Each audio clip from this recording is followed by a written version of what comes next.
what is the best state to recruit from? Oh, y'all not gonna put me on that. Not gonna do it. Hey, Tech, we take them dogs from everywhere, man. We got kids from Arizona, Texas, Louisiana, Arkansas. I ain't hard to find. Welcome back, J2 fam.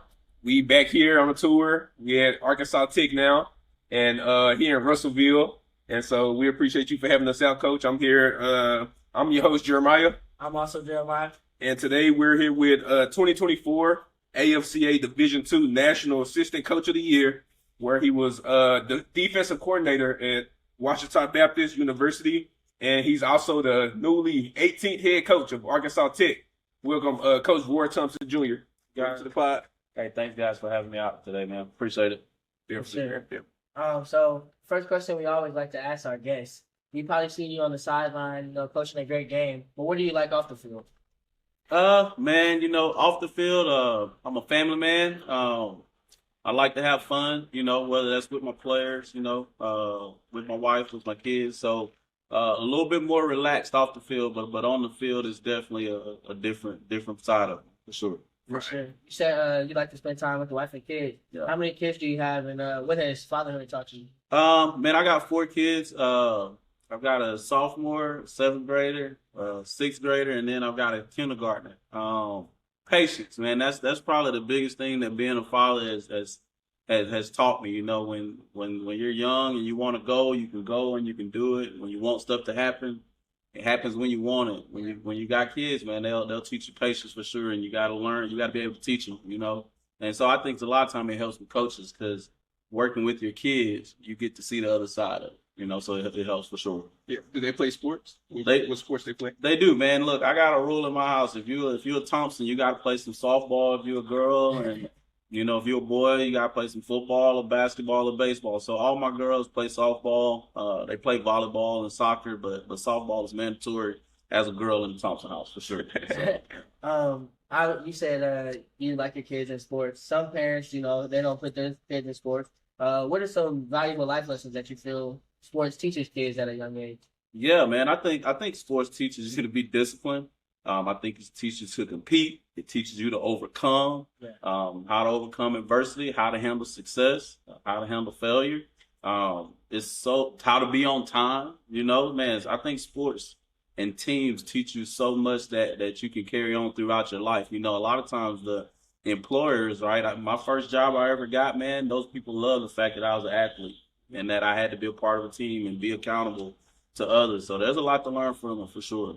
Right. So now let's get into it. What inspired you to become a coach? How did you get into coaching? Coaches, right? Man, when I was a kid, man, I had a coach who I couldn't hit a ball to save my life as a kid, right? I started late, and that coach took time one-on-one and really helped me. And eventually I became a decent, right, baseball player because that coach invested in me, man. And so seeing what he did for me, it really made me want to do the same thing. I had some great coaches throughout my life that they not only invested in me on the field or on the court, but off the court. They were some of the biggest influences in my life, and really expounding on what my parents were already teaching me. So coaches, man, they made me want to do this for sure. Right. You talked about how coaches left an impact on your life, inspired you to be a coach.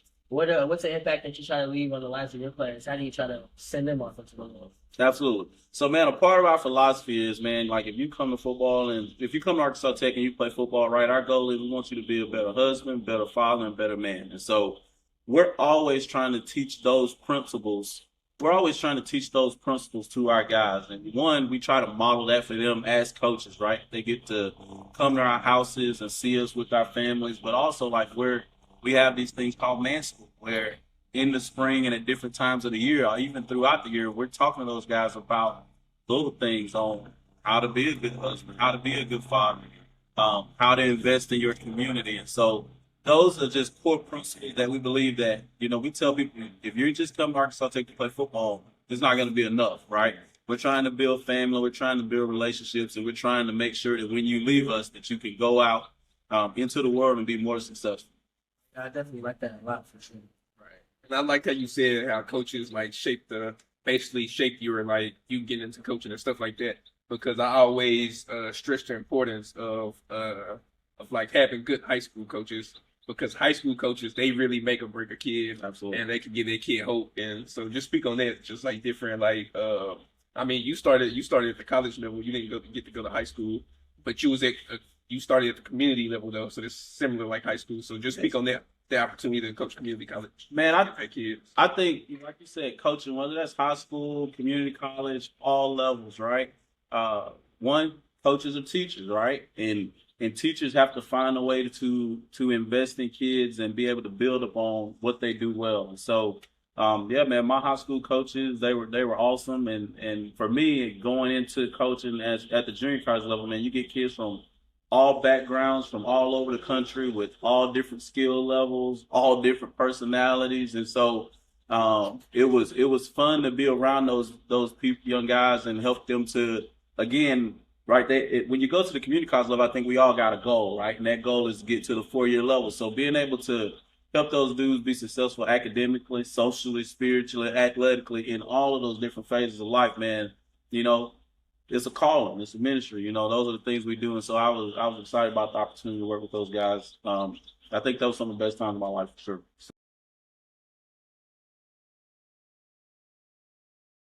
So how hard was it at the JUCO level as a coach? Because I hear like stories all the time of like how it's pretty hard in JUCO as a coach, just like especially when the show came out on Netflix, when like the coaches got to get another job and things like that. Man, you know what? I had a great experience at junior college. I think everybody's experience is a little bit different. So I got to work with one of my best friends, Coach Espy, who's my defensive coordinator here. He was the youngest head coach in the country at the time. And so, he gave me my first opportunity. So I'll say this. I wouldn't be sitting here today as a head coach at Arkansas Tech if Frank Espy doesn't give me a chance to be a defensive coordinator at Mendocino Junior College. When I went to Mendo, I got an opportunity. Everybody thinks they've got the answers to what it takes to be a great football coach when you're the D-line coach and the linebackers coach and the receivers coach. But until you got to go out there and lead a group of 50 to 60 guys and implement your philosophy and core values, Coach Espy gave me that opportunity at Mendocino, and I got to learn a lot. I tell people I got to learn a lot when nobody else was looking in Ukiah, California, and develop my philosophies on coaching. And those players, man, all different skill levels. We were a non-scholarship program, so you get to pick your players, but you got to be able to develop them. So I had a lot of success probably in my next stops as a defensive coordinator and what I was doing because of the core values that I learned in that opportunity. I probably learned how to lead people. You learn how to do a lot with the fewer resources, right? There is no $1 million budget at Mendocino Community College. So all of those things really probably developed me and prepared me for opportunities that have come since then. So I'm grateful for those opportunities for sure. At Mendocino College, that defense in 2015, you guys were 4th in Cali, number 1 in the Pac-7, and 15 nationally. You talked about how you guys were non-scholarship. How hard is it to get in good players that you can't offer scholarships? Man, you know what? I love this. So I had a coach, my college coach, he told me this. He said, anybody can sign a player with money. Yeah. That's what he told me. Like, I was at a small NAIA school at the time, and, you're building packages for kids. And he said, anybody can sign a kid with money. And so that's just kind of the way I look at it. Some of the best players I coach, we sent a kid to Alabama off that roster. There's several Division I football players. We were selling opportunity because that's what we had. And so I had some of the best kids I've ever coached at Mendocino Junior College, right? There were no barriers in that opportunity. And so, yeah, we were looking for dogs. So that's another great thing. Me and Coach Espy used to talk about, man, if they ever just give us a job where we got beds in a cafeteria, what we could do. Yeah. Well, at Tech, we got beds and we got a cafeteria, so I feel pretty good. So do you feel like they helped you like along your recruiting journey? Because, I mean, you had success everywhere you've been, and that's the reason why you're a head coach now. And so do you feel like that helped you not having money to like actually go out and recruit the way you want to? Because I'm pretty sure you can get better players if you have the money to do it. But do you feel like that helped you along your journey? I think it did, man. You know what? When you're recruiting any player, right, it's about relationships. And when you gotta think, I'm in Ukiah, California, right? Long way away from home, man. And you're talking to parents and you got to convince them to let their son or daughter or whoever it was at the time, sons, right, come across the country, right? It's about trust. It's about relationships. It's about telling those people that you're gonna take care of their kids in those situations. And so, yeah, man, I think it does help you out because when you do get to a place, other places that I've been, and they have resources and they have opportunity, they have great degree programs, right? It gets a little bit easier to recruit, but at the end of the day, recruiting is about relationships, right? We all chose to go wherever we went as student athletes because we felt like that place was home. And so, and I would say today at any point, right, recruiting is about relationships and it's about people and it's about trusting people that if they say they're gonna take care of your kid, that they're gonna do it. And so, when you look at football players, not just as football players when you're recruiting them, but as people, right? So when these guys, I tell my guys, man, at the point you decide to come to Arkansas Tech, I'm looking for 110, 120 little Roy Thompsons. You're going to become my kid, and I'm going to have expectations for you. And I'm going to treat you like I would treat my own kid. And so I think parents, they believe that. You can't just say it. That comes through history. You got to actually do it. You talk about how you talk to the parents, and I know, like, Deion Sanders talks to the parents a lot. Is that one of the biggest parts in recruiting is getting a good relationship with the parents, making, building that relationship first, or are you coming to the player first? If you're a good coach, you're always going to end up talking to parents, right? Because even though now I would say this, man, today, parents are allowing kids to make more of the decisions in recruiting than probably ever before. In the past, it was the high school coach. The parent would trust the high school coach to say, hey, this kid needs to go over here. That really doesn't happen as much anymore in recruiting, right? The high school coaches probably lost a little bit of that pull, and parents have taken some of that pull back, right? But now parents are allowing the kids to make those decisions on where they go. So the first thing I would say, man, you start with the kid. You still start with the high school coach. The high school coach is ultra important. And I think if you want to know the best information on a kid, who they are, I mean, they've seen that kid from 7th, 8th grade all the way up through 12th. That guy's got a wealth of information to tell you about the kid and who he is as a person. But at the same time, right, developing a relationship with the student athlete, but also including the parents. Parents, right, respect that. And I'll say the kids that you want to build your program around, that relationship between them, parents, coaches, if all of those relationships mesh well, then you probably got a kid that you can build your program around. Does that make sense? Yeah, if they value the opinion of those elders in the room, y'all with me on that? Then that's probably kids you want to build your program around, because when you have to challenge that kid from you didn't go to class, you didn't do what you were supposed to standpoint, right? That kid can respect the fact that you're not doing it from a point of I'm over you, but I love you. Yeah. All of those relationships probably pay a difference when you're trying to build a program. Right, definitely. So after Highland Community College, you was able to go coach at your former school where you played East Line at, which is Belhaven University, or did you go to Ouachita first? No, it was Belhaven. Yeah. Went to Belhaven, and you was able to coach there. Just speak about the experience and how you was blessed to go be able to coach there. Yeah, absolutely, man. So Belhaven was a great opportunity for me because it was an opportunity, right, to go back home. And I played for those guys at Belhaven, so I kind of knew what they were about. I learned a lot from those guys. I'll tell you what, I learned how to be a coach from the standpoint of like the administrative side of coaching. Does that make sense? Like how to get stuff done. Does that make sense? Like when you think about coaching, right? A lot of people get into coaching because you get backpacks and shoes and nice polos, right? You get to wear the headsets.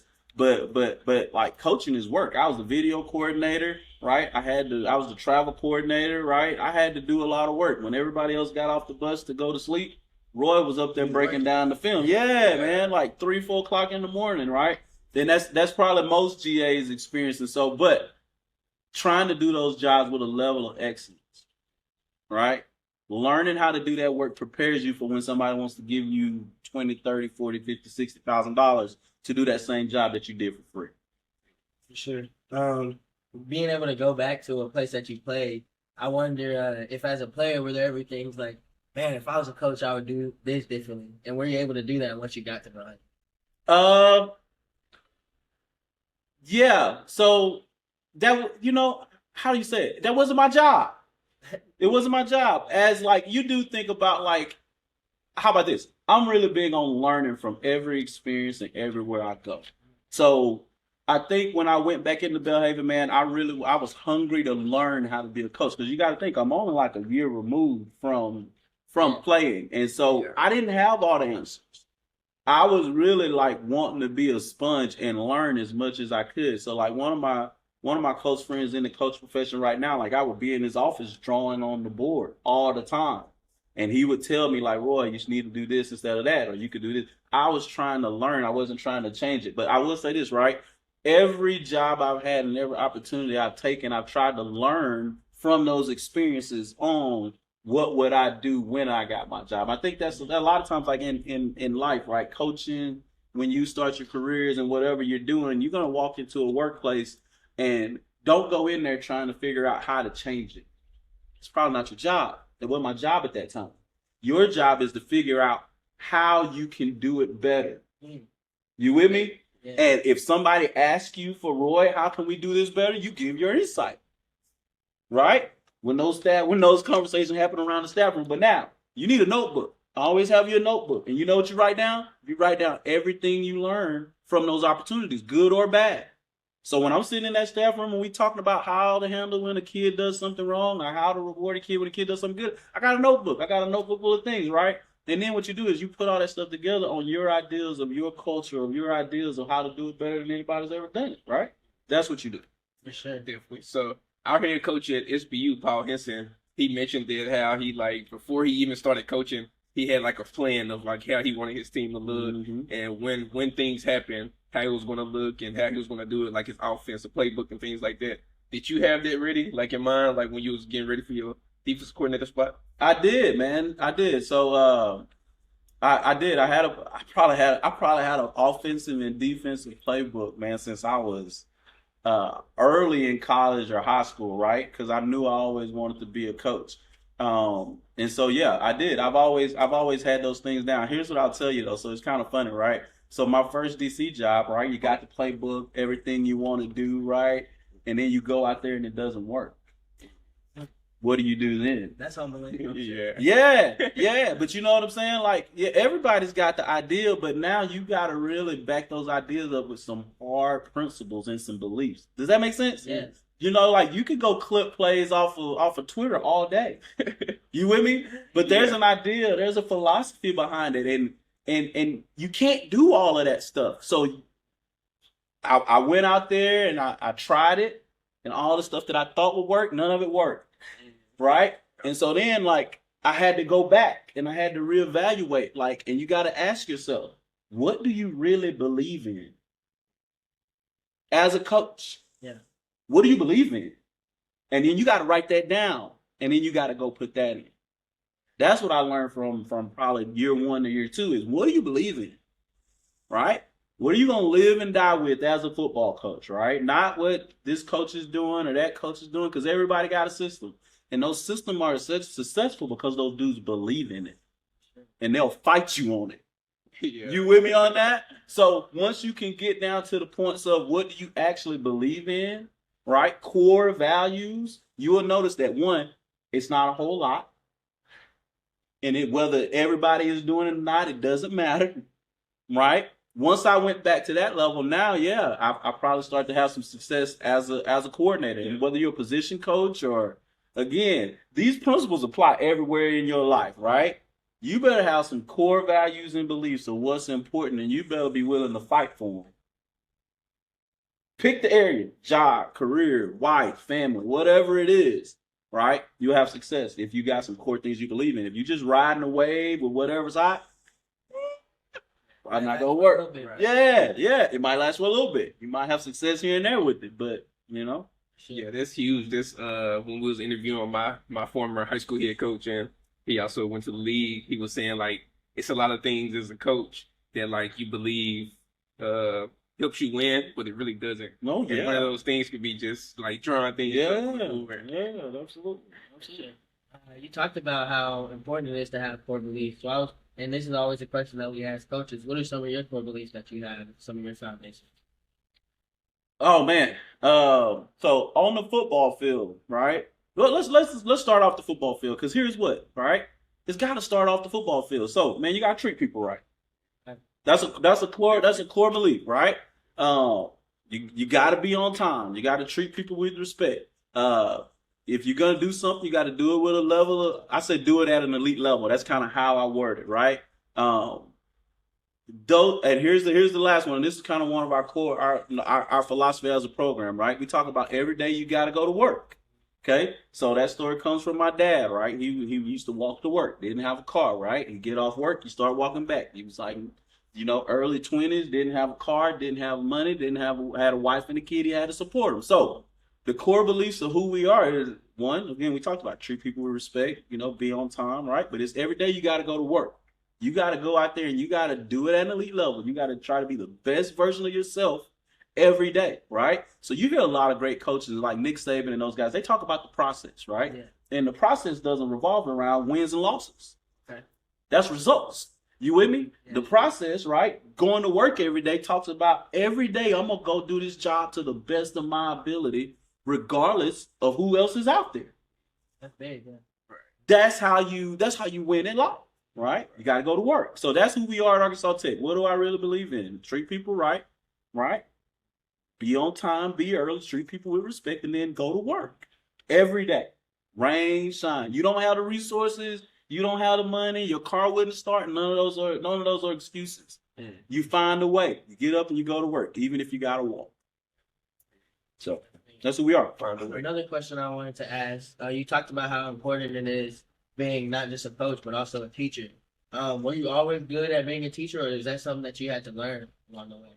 What was that process like? I would say I had to learn. So one of the first coaches I worked for, his name's Kyle Burrell. It was at Highland Community College. Fresh out of college, just got done playing. I knew how to play D-line, but I didn't know how to coach, right?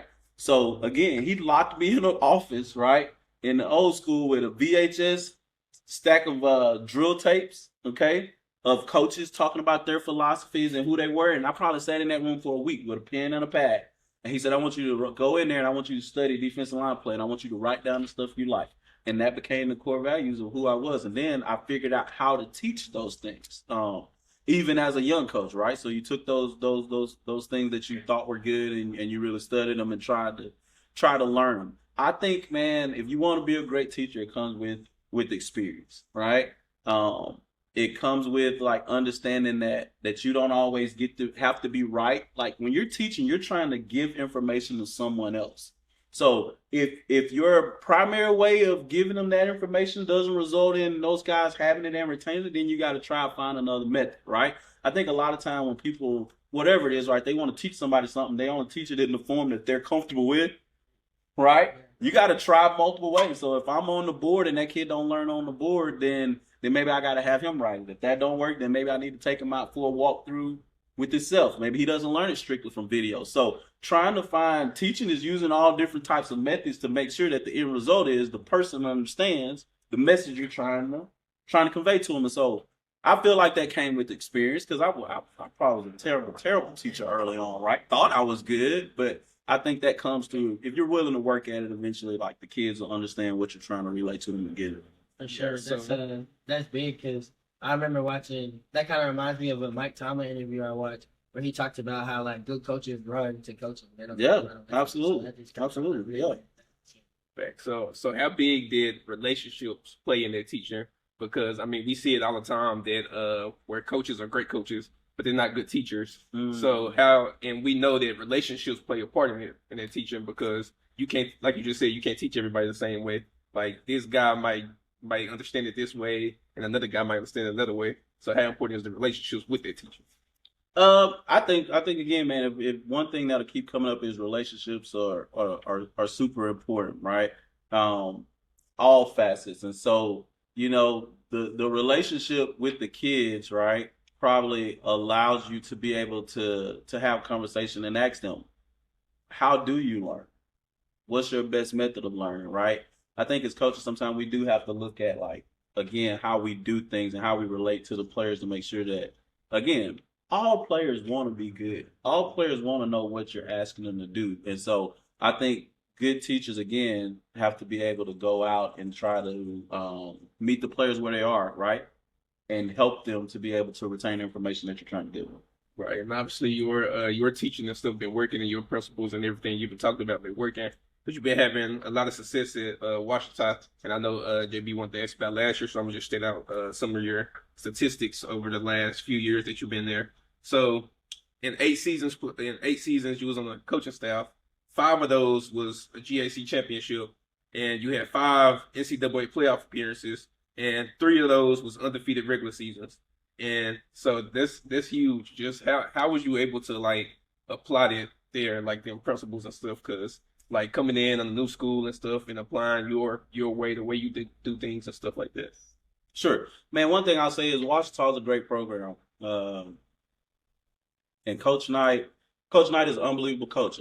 He's the Nick Saban of Division II football, and That's big. I've known Coach Knight. He recruited my brother to Delta State in 1998. Him and Coach Derby came to my house, recruited my brother, and so Coach Knight gave me an opportunity. If you ask me, Roy, where did you learn how to coach? I learned how to coach watching Coach Knight, Coach Derby, Coach J.R. Eldridge. All those dudes are great coaches and been great coaches at this level and at multiple levels. Those dudes taught me how to coach.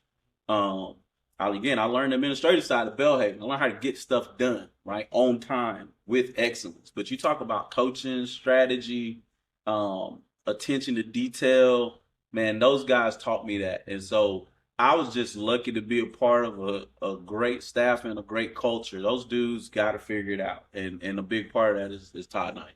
For sure. Did y'all ever talk about how, like, the full circle moment of how he came to see your brother, but then you ended up being the one that was in his life the most? Yeah. Man, me and Coach Knight, we spent a lot of time together, and we laugh about it in recruiting, but that, you talk about relationships, right? That is a relationship. Coach Knight sat at my table and ate and talked with my parents, right, when I was 12 years old, That's crazy. right? And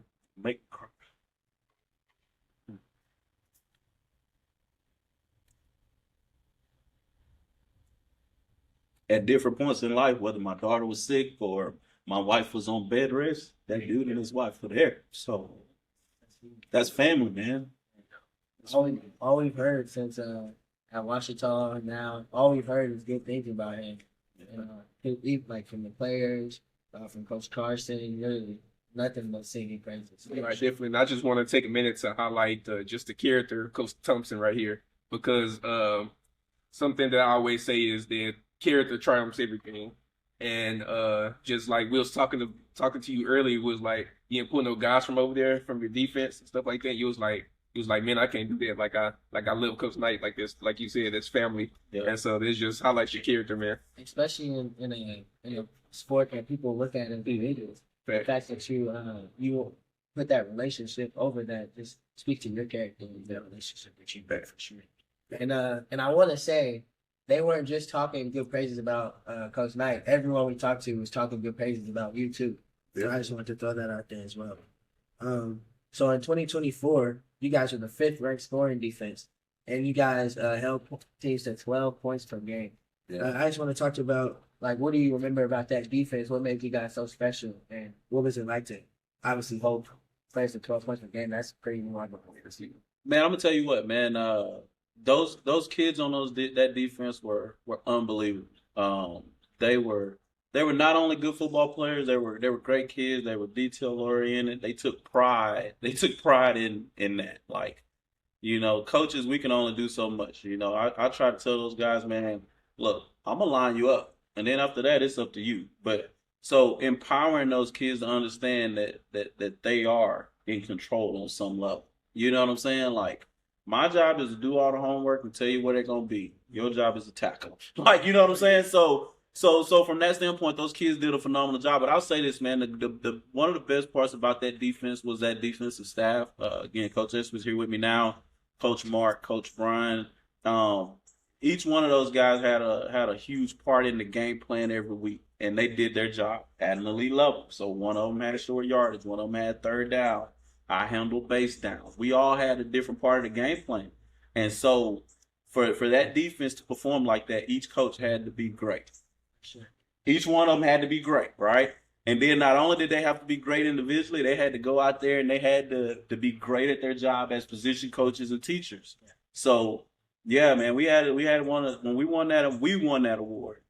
Assistant coach of the year and 12 points per game. We did that. Roy didn't do that by himself. Those dudes did a phenomenal job, and so I'm excited to see what Coach Espy does here at Arkansas Tech. That dude's one of the smart. He probably took our defense to another level. I worked with several great coaches. Coach Dean at Southern Arkansas was my defensive backs coach and really helped get us started.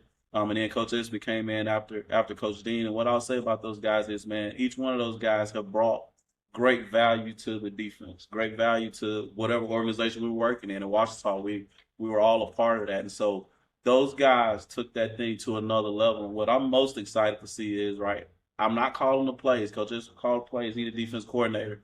And I think at times, like, it's time for somebody else to run with the ball. And so I'm excited to see what Coach Espy does as the defensive coordinator. Coach Dean's doing a great job at SAU.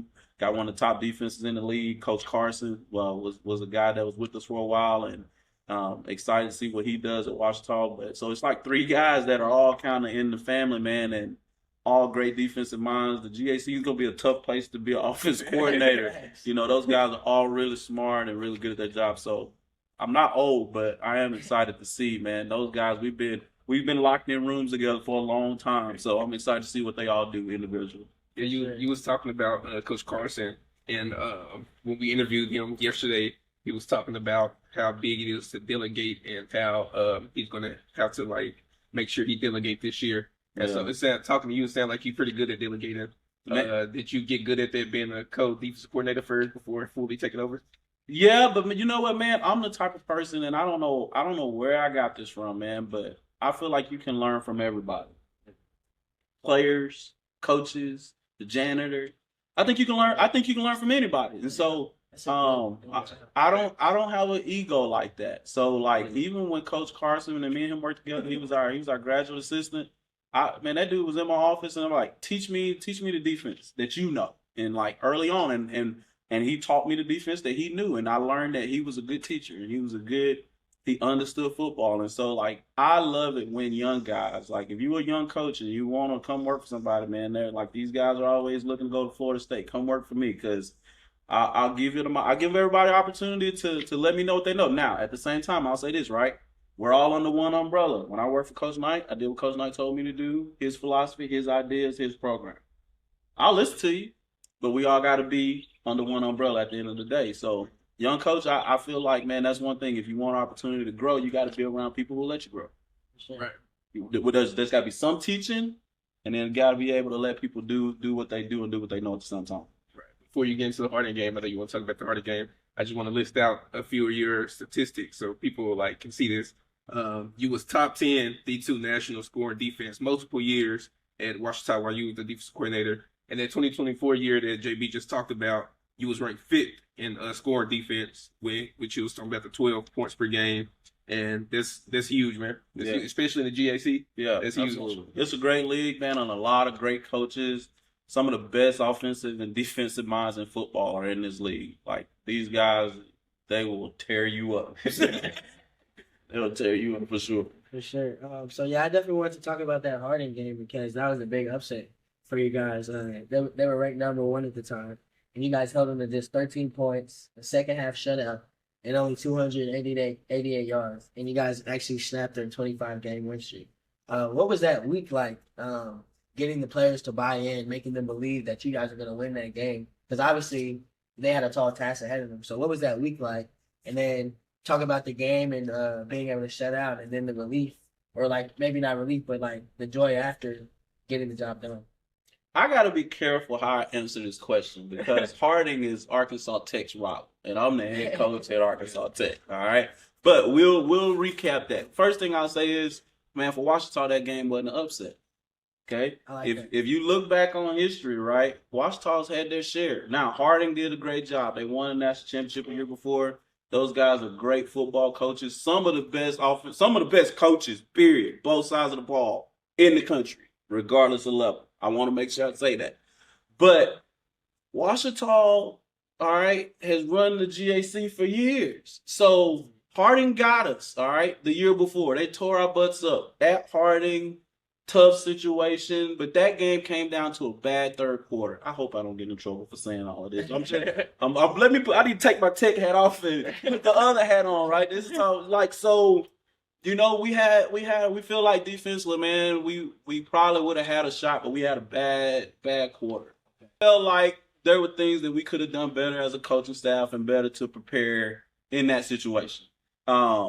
In that game, if you look over the years, man, if you like when y'all post up the years, all right, just pick it year by year, and you're gonna see the Ouachita's always played hard, and we've won a lot of them. We've lost a couple of them. So our kids, that culture. How about their kids, that culture? I'm the head coach of Arkansas Tech. Their kids, that culture, right? They prepare for that game year round, and so when they go out there and play those guys, they're not scared. Yeah. Y'all with me? The boys not scared. They expect to win that game. The people did it. Yeah. The people who don't know, all right, didn't. But them dudes at Ouachita wanted some of that day. Right. Sure. Ouachita. I'm the head coach of Arkansas Tech.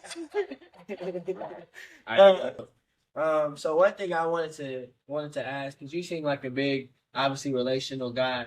What's it like being able to bring someone from another staff and elevate them a position as you're getting elevated? But it's like, it's not only you, but I can bring you along with me, like you did Coach Esper. What's that feeling like? Man, it's huge. And again, Coach Esper gave me my first coordinator opportunity. But I'll say this: if man, you gotta have great people around you, right? To be able to accomplish what you want, you gotta have people with like-minded, with like vision, same goals, with the same dog in them. Y'all know what I'm talking about? Oh, yeah. So Coach SB is invaluable because I don't have to tell him most stuff. He knows. And I say Coach Weavers is the same way. Coach Weavers was part of the culture that we had built over at Washington. So he knows kind of what it looks like to be successful at that level. And so you got to surround yourself with people who know, right? If you look at every great business, right, they probably got a right-hand man and a person in there that knows, and those people, that organization is pushing forward because there's multiple people who understand the culture that you're trying to build. And I'll say this: the other guys on our staff, man, they have done a great job of adapting to the culture that we're trying to build. They work extremely hard. They're passionate. They're good ball coaches. I can tell you this: these coaches, right, they're gonna do great things as they continue to progress up levels, right? All of them. Coach Hutchins, my O-line coach, Coach Riley, okay, my receivers coach, Coach Bonson, my special teams coordinator. These guys are phenomenal coaches. And so just building those relationships and seeing those guys, how good of coaches they are is pretty cool. Right. So I kind of want to lay on this more because it's something we bring up every podcast because everybody that we have on, they mention it. And you talked about the importance of like having good people around you. Mm-hmm. And literally every podcast that we had somebody on, they mentioned that Coach Emerson and William Jewell talked about the importance of having good people around you. We had Nathan Slaughter talk about having a good crop around you. So go in and speak more about the importance of that. Man, you know what? As a defensive coordinator, it definitely is a part of it, right? And you're managing a small group of people, right? When you become the head coach, right? I got 6 full-time assistants. I got 5 or 6 guys, GAs, the strength coach, the athletic trainer.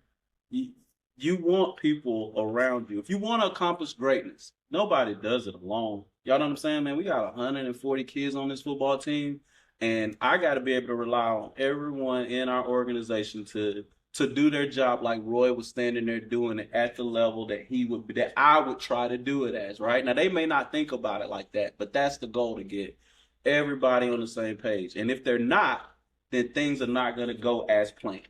Y'all with me on that? And so the best thing about it is having people around you who are selfless and are willing to buy into one vision and one culture. You can't have 2 visions.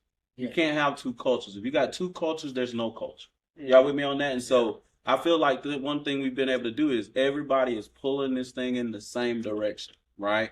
And that's important. And so my job is to treat people with respect, to treat people fairly, and give them opportunity to grow. And then those guys are doing a great job of helping me carry my vision to the players and to everyone involved in our organization. Sure. One thing I wanted to ask was it a hard process deciding that you weren't going to call the plays anymore, or was it more of I got this guy I trust, I'm all good? Yeah, no, I never had a second thought about it. I love calling plays. Let's start there. I love it. All right, I love it. If you say, Roy, what did you want to be as a kid? I would tell you I want to be a college defensive coordinator. I love it.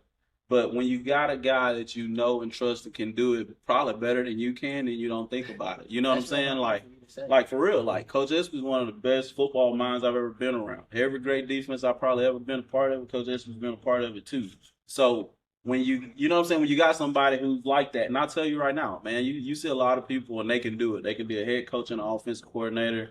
But I think for me, my job is to like, you know, they talk about CEO head coaches, right? There's a lot of stuff going on, man. There's meetings and meetings. All right. And then there's meetings. Y'all with me on that? There's a lot of stuff all day that pulls you away from being a play caller, right? And you're trying to juggle two lives. The good thing is, me and my relationship with Coach Espy is he let me sit in on defensive meetings, and if I see something, he'll let me say something. You know what I'm saying? Like, I want to be, my job is I'm gonna be the best head football coach I can be at Arkansas Tech, from culture to identity to discipline, right? My job is to organize all of those things and make sure that those things don't affect our game on game day. That's my job as head coach, right?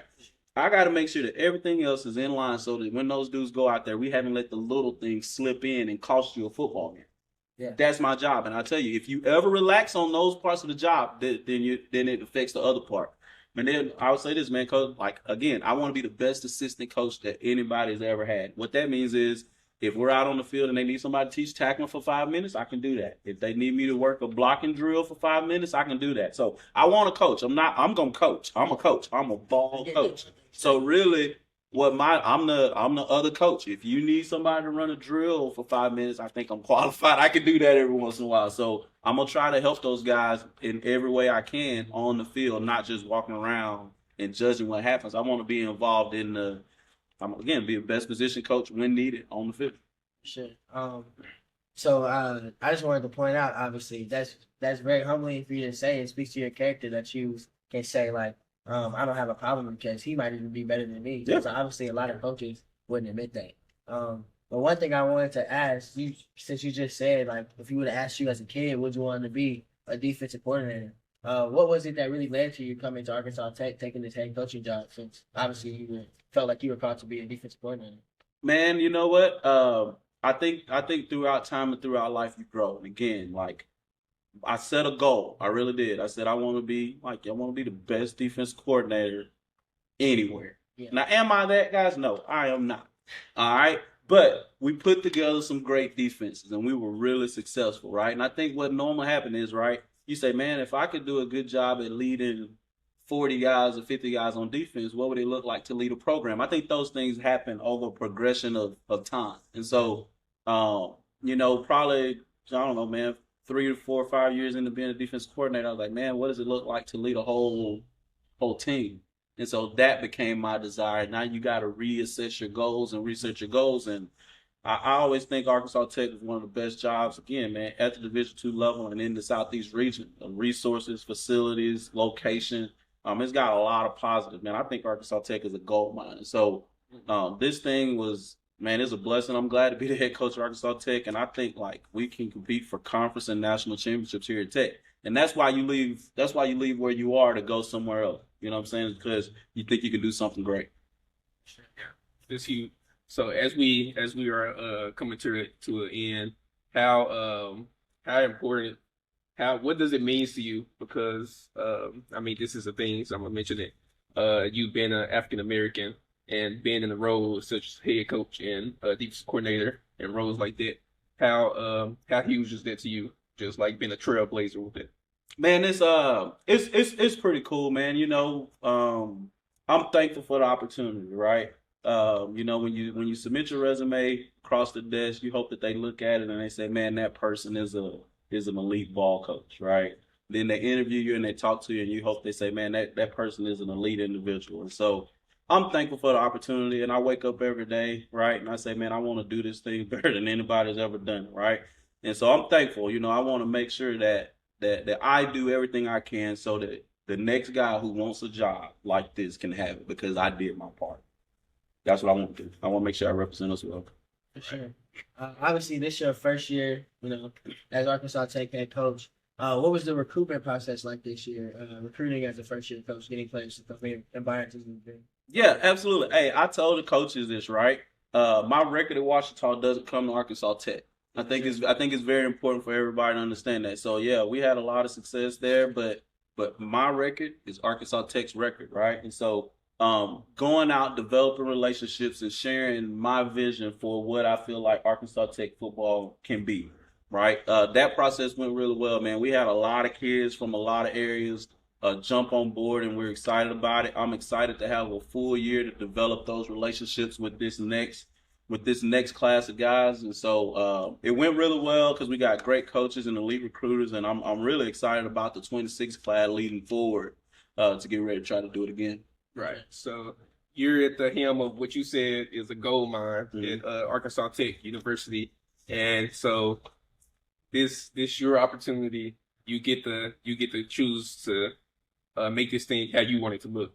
And so, like, what can the fans, the Arkansas Tech fans, what can the recruits, what can they be expecting from Arkansas Tech this year? And also for the recruits that's watching, what type of recruits do you look for? Cool. What does Coach Prime say? I ain't hard to find. No, man. When you see Arkansas Tech football, man, we talk about energy, effort, and enthusiasm, right? That's the type of kid we want to coach. If you love playing football and you don't mind getting coached hard, hopefully through this interview you can tell that we do have a little bit of fun, right? Tech's gonna be a fun place to play, right? You can be yourself, man.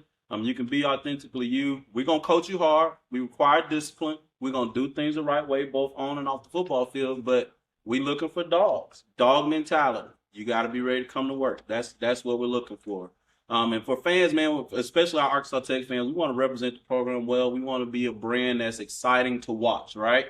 You know what I'm saying? And so we want to make sure when people come out and watch us play, they say, man, that was the best football team I've seen. You know what I'm saying? That's the goal. That's the standard that we're trying to set. And that not just the best football team, like that's from everything, from how we walk out of the locker room to when they snap the ball until we walk off the field at the end.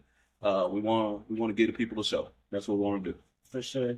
Last question we always like to ask is there any advice that you can give to young up-and-coming coaches that are trying to get their feet wet in the game and maybe want to get to the position you're at, head coach one day?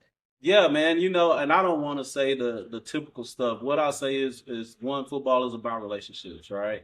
And those relationships don't always work out, okay? But I would say spend your time being around people, okay, communicating with people, emails, texts, phone calls, develop meaningful relationships, right? So everybody sends out the letter, but, man, you need to have people that you can call and talk to, and they become friends, they become family. Relationships, because those are the people that's going to help you get the job. Do a great job wherever you are. That is true, because people are going to call, they're going to check your references, and you want to make sure that wherever you are, that you are the best coach on staff. Now, are you really? I don't know. But if you work like your name is on the line at the end of it, then I think opportunities come, because people will recommend great people. And then just work hard, man. Do it with a level of eliteness, attention to detail, right? There are so many people that do an average job and want elite results. Don't work like that. It don't work like that. So whatever you're doing, man, do it great. Or don't do it. Right? You know what I'm saying? And so being in this position, right, as a new head coach, right, and you get to deal with people every day, right? Man, and I would say that's one thing that my last institution that everybody did, bro, them dudes did their job. If a job was handed out, the job got done. Standard. Does that make sense? And everybody not wired like that. Hey, and the last thing, this my pet peeve. I don't know which camera I'm supposed to look at. Guys, when the team is stretching, man, be over there with the kids, talking, working. Don't be over there with your hands in your pocket. Pet peeve. Well, last thing I want to say is that Stephen Weston want to give you a message, but I'm just leaving it at that.